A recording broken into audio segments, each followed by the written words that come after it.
You are Locked On Hawks POSTCAST, part of Locked On Atlanta on the Locked On Podcast Network. Your team every day. Welcome into our Atlanta Hawks Locked On Hawks POSTCAST. Welcome in to the best Atlanta Hawks talk. It's local insight you can't get anywhere but right here at Locked On. I am your host, Tenitra Batiste. Alongside me is Deshaun Tate, and our Locked On Hawks POSTCAST is part of the Locked On Podcast Network, your team every day. And our Locked On Hawks POSTCAST is also brought to you by FanDuel.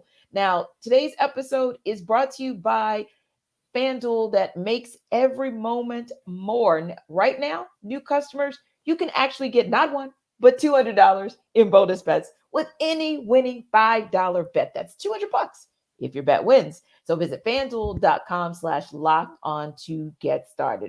Now, Deshaun, tonight didn't quite go as we'd hoped because the Hawks went into this game as winners of 6 of their last 7.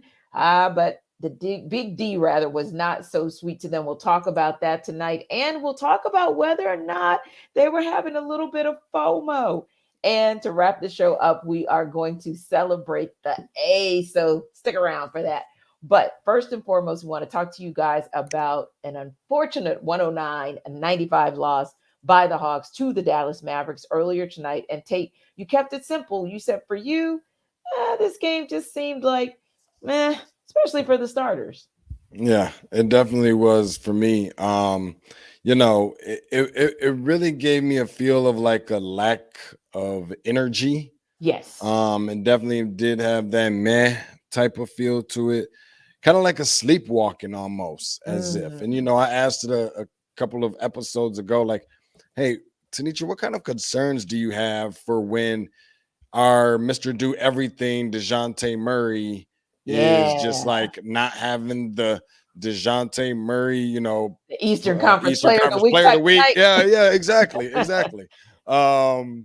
Living in my head rent free. But when that doesn't happen, and you still have Trey out and some of the other pieces, like who's that guy? And I've been very critical about DeAndre Hunter because I've been, it's been, known of how. But you've been fair. I feel like I have been because I like to give him his credit when it's due, but I also think in these instances is when you have to kind of pull through it. Just even if you didn't look like DeJounte Murray, on all the other nights when tonight rolled around, at least show me some flashes of what DeJounte would be trying to do when he's trying to pull this, pull the team through. Yeah. In a game where, both teams obviously shot, 40% from the field, a game that was definitely within reach. And I don't know if I'd say Dallas was trying to give it away, but was within reach for the Atlanta Hawks to be able to, to win the game.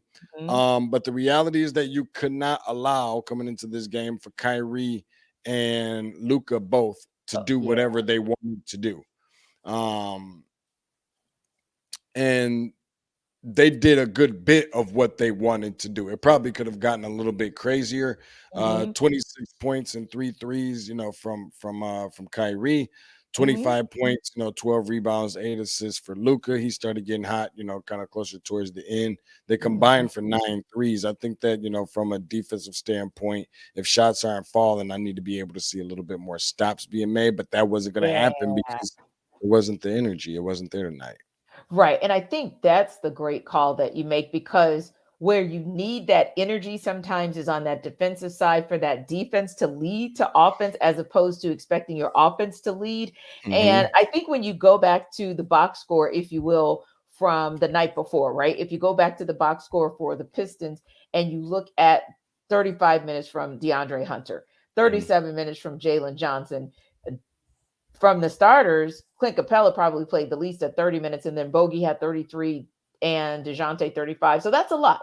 That's a lot, particularly for DeAndre Hunter and Jalen Johnson, who of those 5 have been back for the least amount of time, right? So that's kind of a tough one, but I agree with you. That's one that you just have to tough out, because whereas that might be a lot of minutes for Dre, that might be a lot of minutes for Jalen. Well, DeJounte's kind of been carrying the load for the entire team for weeks at this point. So I think that's when you just have to dig it out of the mud and just kind of do whatever needs to be done. But yeah, looking at last night, they were, unfortunately for them, and that's kind of the thing that you kind of don't know sometimes until after the fact, because we talked about, I know for me, I said it on the Atlanta Sports Party today. I think I said it last night. And I think we said it in our keys to the game a couple nights ago. The Pistons always play the Hawks heavy hard and hard. Mm-hmm. So a 121, 130, and I'm getting somewhere about as it relates to tonight's game, but that score didn't shock me because Mm-hmm. they always play them hard. Now, a lot of times they'll pull off a win, but they play them hard all the time. What I think was disconcerting for me was how long it took them as the Hawks to pull away. Because I said, you know what?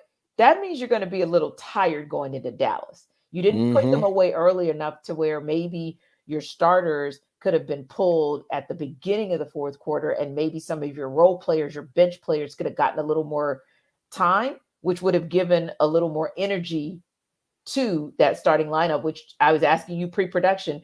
So where did you see the lack of energy for the most part? And you said the starters. Well, it makes sense because you look at how much energy they had to exert just to Mm-hmm. get a W over the Pistons, and then had Mm-hmm. to hop on a plane, fly a couple hours, get some rest, and then do it all over again. So yeah, sometimes that does kind of catch up with you. I was a little bit surprised, Tanitra, by the Hawks not really starting out and coming out the gate um, with DeAndre Hunter. Getting him, if you start noticing, especially when he's in that lineup, getting him going often, getting him going early, trying to develop and reestablish that or that confidence all over Mm, again.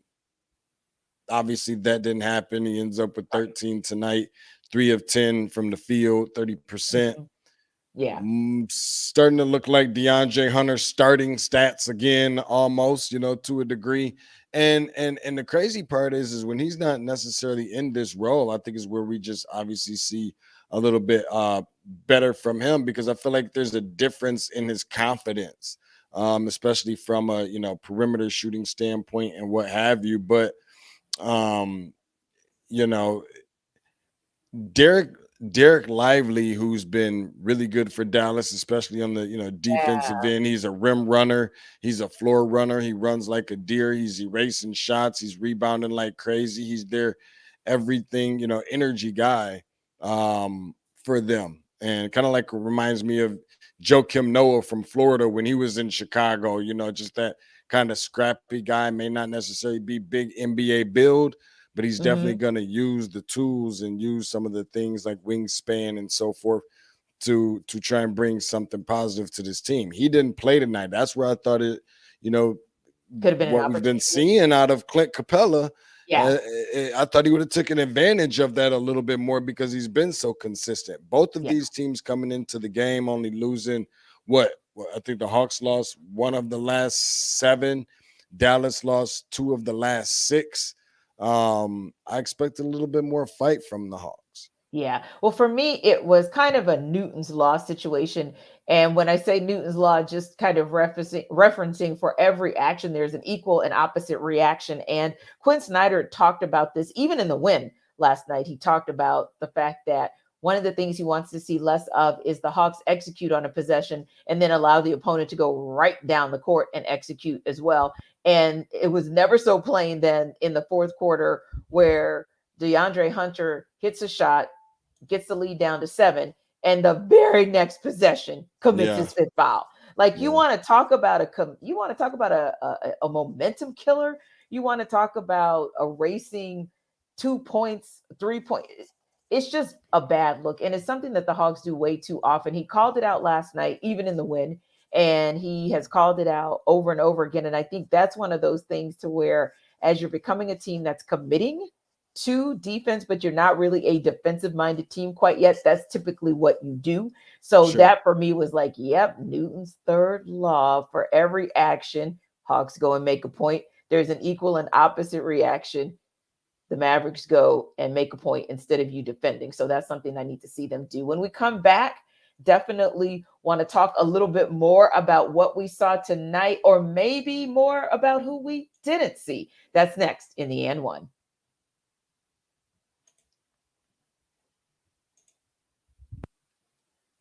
This episode of our Locked On Hawks postcast is brought to you by Amazon Fire TV and also brought to you by FanDuel.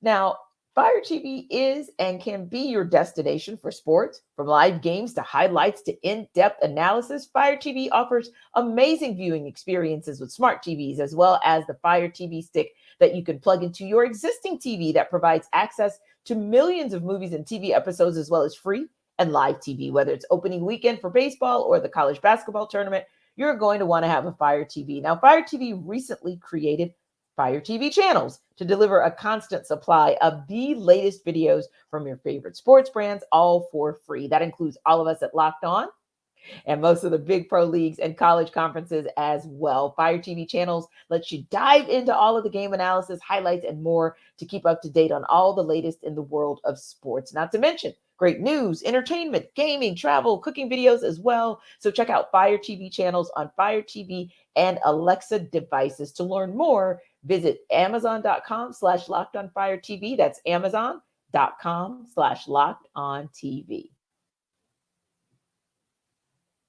This episode of our Locked On Hawks postcast is also brought to you by FanDuel. The sports calendar is definitely loading up. We, of course, are talking about these Hawks who have about 5 more games before the end of the regular season.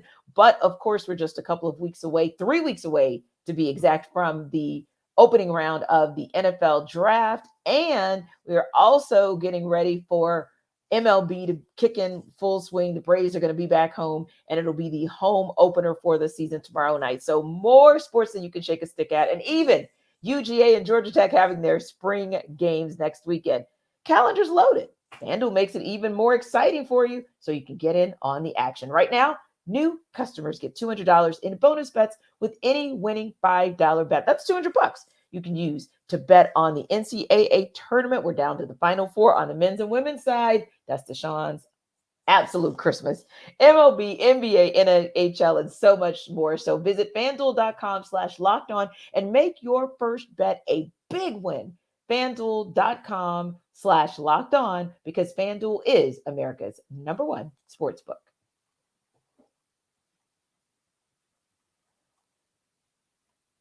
So, Deshaun, we looked at the fact that Luka Docic kind of went into the game and said, dear God, we just hope it's not a 73-piece again, whatever a 73-piece looks like. But you hope it's not that again. It was not. Thank goodness. He scored about a third of that, 25 points. Now, he did have a scoreless first quarter, and you're thinking, wow, that's really great. Only 25 points after he didn't score the first quarter as well. But my question was this. Do you think that was more a product of his early foul trouble, 2 fouls in the first, 6 minutes? Or was that more about the Hawks defense? Was it a little bit of lockdown on Luka? I think that it was about the foul trouble.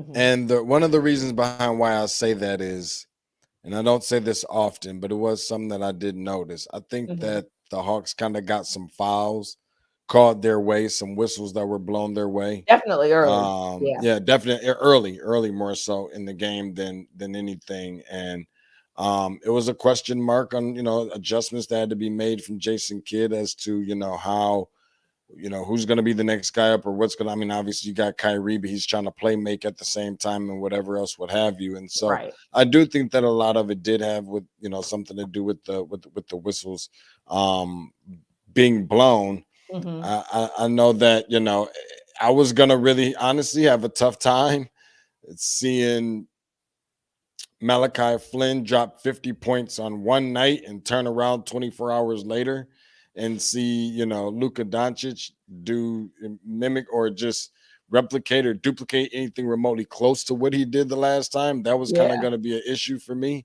But Hawks defense, I think they put forth the effort. I just think that it was just too many weapons in terms of a duo. When you have 2 of some of the best backcourt players that at some point we're going to say to ever play this game, regardless as to where you rank them at, they will go down that conversation. So I think that it's still going to be, easier said than done. But I don't know. It felt like a lot of just low energy. Like Yeah, I keep yeah, going back to this low energy thing, but it really felt that way to me. And I think a little bit more could have been done. Um, but it just something was missing. And to yeah. be honest with you, I got a good feeling on what was probably missing the most more now than probably since we haven't seen them. Yeah, and that would be 11 because when we look back at the game on January 26th, Trae Young scored 30 points and it was a team high 30. But now, in all fairness, there were a number of players who scored very well. DeJounte Murray scored 22 points. I think Bogey might have scored, Jalen might have scored 26. Like there were a number of players that scored very well, like 4 out of the 5 Sure. starters, yeah, were like up there in the 20s. Mm-hmm. But it does beg the question. This felt like maybe the first game in the stretch where Trae's been absent that you really felt the offensive firepower missing because that 30 points probably gets you over the hump because last time you lost by 5, this time you lost by 14. So it's hard not to Mm-hmm. think like, okay, you finally might be feeling the pain of missing Trae's offense. I think much of that was the case, and to be honest with you, a lot of that is a credit to Atlanta because when you have someone like a Trae Young who can change the game in so many Right. different ways, whether it be cerebral play and IQ Mhm. and passing ability and able to score and shoot from far and whatever Yeah. else will have you from a different zip and area code, when you don't have that for as long of a time that they haven't and be able to come away with some of the wins that they have. I think that says something about this team. Yeah. Um, I think the other piece of it is when I just everybody doesn't have what Atlanta. I told you, if there was an identity anywhere to be found with this team, I think it's their ability to fight, and that they've been able to do without Trae. But at some point, you got to be able to have that Trae. I think it's been great having DeJounte there in the starting lineup, taking over the reins of the point guard spot and what have you. I'm not necessarily giving up on that by any means, but I think it's starting to look like it's kind of wearing down on him a little bit because he's having to, like you said, overexert himself and his energy and everything else. Kind of curious to know what you think about it because I don't know exactly how far away we are from getting Trae back, but it doesn't really feel like it's going to be anytime soon. No, I feel like he is a play-in availability at best Yep. because Yep. play-in would be April 17th. It's already April 4th. Right. And Right. he's Right. just now wrapping up his first week of finger motion as it relates Mm-hmm. to basketball activities. So Sure. yeah, I feel like we'd be lucky to get that. But I don't know. I'm kind of on the fence with it because as much as this game might have shown you that you missed the offensive firepower of Trae Young, Mm-hmm. but everybody else showed firepower in that game, although the Hawks lost. And like you said, Robert, this game Trae was missed, especially in the fourth quarter. Now, I'll give you that. I'll give you maybe the fourth quarter was where it was glaring because the Hawks only were able to muster 14. But let's face it, Dallas only scored 16 and they Right. still had Kyrie and Luka. So Mm-hmm. it seemed like both teams were a little bit tapped out or a little bit gassed, if you will. And then thankfully for Dallas fans, at least, kind of the damage that Dallas did in that fourth quarter when they outscored Atlanta 40-26. Well, there's your 14 points, essentially. Slim says, looks like they lost energy in the mid-second quarter. There it is, and couldn't hit shots in the fourth quarter. You're exactly right. That second quarter where, as Deshaun said, where that's when it really showed at both ends of the court, there was never any makeup for that. I appreciate Slim for tapping in with us as we do each and every single person that does that. I think the bench kind of stepped up in some ways on tonight. I mean, like think about what Garrison. I mean, my expectation level for Garrison Mathews was Yeah. very similar to what it was for V. Krejci. Did I say it right? Okay. Close enough. That wasn't that like those were kind of neck and neck for me, and what Mathews has been doing from a shooting standpoint. I mean, you think about it, like even on nights like tonight, because obviously you don't have Chase, so when you're looking for some of those outside shots, and obviously DeAndre's not hitting his from the perimeter, some of these guys look like they got a little extra pep in their step. Mathews on tonight with 14 points. He only missed one shot on the night. Yep. Even though it wasn't a phenomenal game by Veet tonight, Veet has been having some very unlike, Veet nights, right, and on the good side. Yeah. And a nice little Bruno Fernando bounce back night, 10 points, 5 rebounds. So definitely give him credit. Same. But for me, I think it might be, to your point about the energy from the starters, that may be where the indictment starts and stops. Because again, that's where the points were. They weren't just with Trey. The points in the 26, 22, 24 range were 3 out of 4 starters in that game on January 26th. So the question becomes, was it the starters that didn't show up? And I say, yes, it was the starters that didn't show up. It wasn't so much just the absence of Trey. It was the absence of the presence of offense from the starters who started tonight. But then when I look at how many minutes they had to exert to get the win last night, I still say that probably took the energy out of them. And I expect to see something different from them come Saturday when they take on the Nuggets. Speaking of that, we'll talk a little bit about what these Hawks need to do to bounce back on Saturday. And of course, we can't leave without talking about what today is. Do you know what today is? Talk about it in Who Got Next.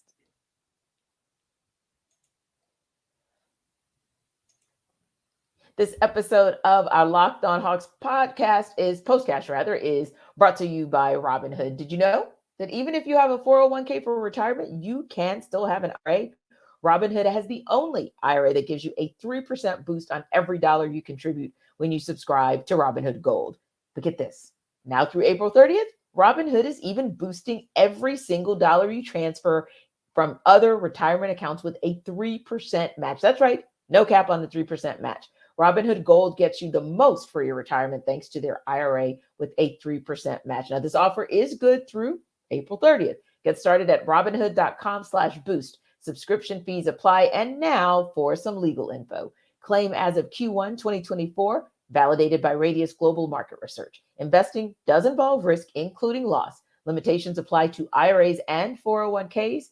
3% match requires Robinhood Gold for 1 year from the date of first 3% match. Must keep Robinhood IRA for 5 years. The 3% matching on transfers is also subject to specific terms and conditions. Robinhood IRA is available to U.S. customers in good standing, and Robinhood Financial LLC is a member of the SIPC and is a registered broker-dealer.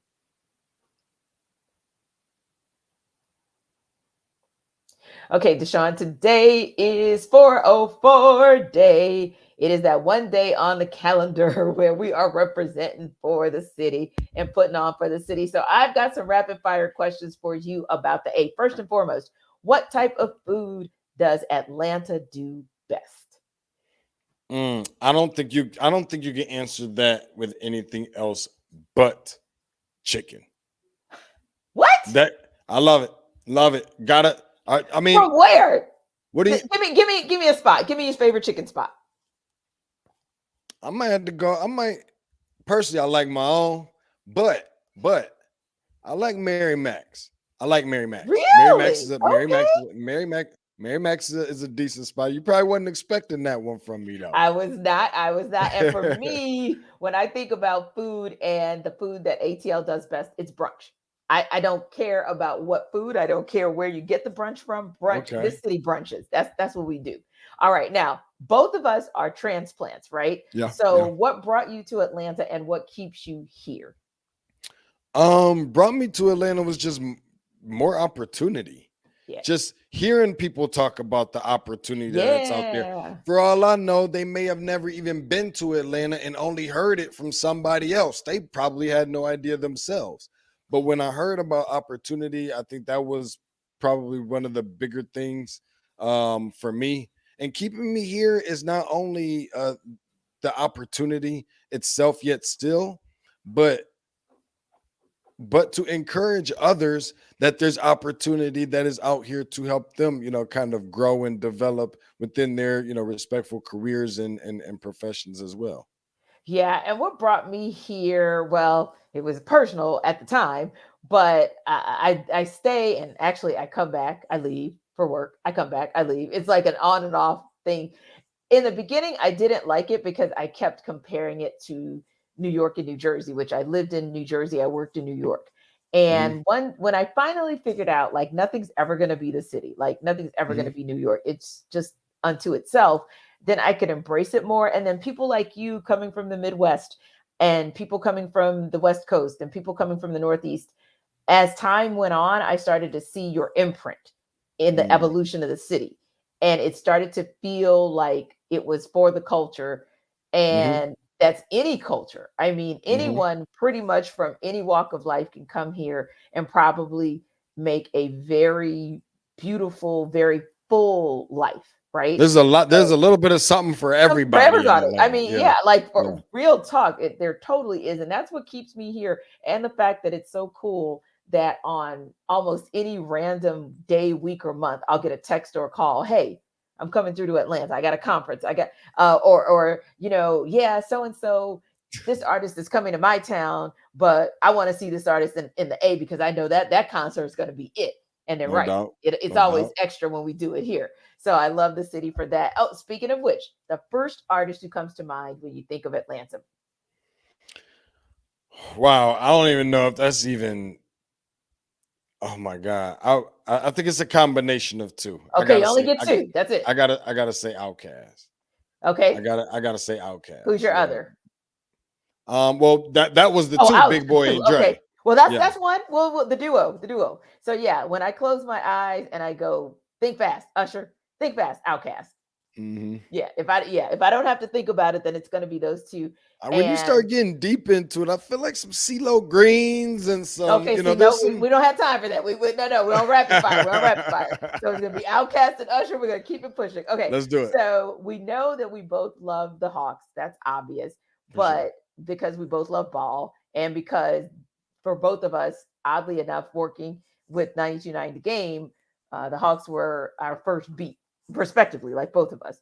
But any other team, what's that next team in this town that you have a lot of love or a lot of respect for? You're like, okay, I like what they're doing there. Yeah. I know that this town is really all about its football. I got to say the Braves, though. Okay. The Braves have just gone for years. I mean, if you couldn't get another channel, if you lived in another market and couldn't even get your own team on television, you saw the Braves. You saw the Atlanta Braves. Yeah. I got to go with the Braves on this. Same. Absolutely. They are my love. Long before I loved ball, I loved Braves because, like you said, I saw them. And look at Willie, Outkast. Okay, I give you T.I. Luda, I give you that too. Like, I have no problem with you guys co-signing on those. And best place to, I was going to say, listen to live music, since we're on the music tip. You got a spot you like? For live? Not really. I don't really go to nearly enough. Maybe you're gonna have to take me to some of your spots. Yeah, I was gonna say clearly live music as because I'm sitting here like trying to figure out, okay, which one. So what I will say instead of a place, because I have a number of places, I'll say an artist that I like that does live music. There is a cover band called Quinn and Jukebox, and Quinn actually used to tour with Blackstreet back in the day. And I don't know if you know this about me, but Dave Hollister is one of my super duper favorites. That's my dude. So he used to sub in for like Dave and Chauncey and this one and that one when they would, go on their merry way and wouldn't be with Blackstreet. And he's based here, and he does sets with I want to say it's DJ E-Class. So anyway, wherever you guys see Quinn and Jukebox and DJ E-Class, pull up on your girl, because I'm probably somewhere in the midst trying to figure it out.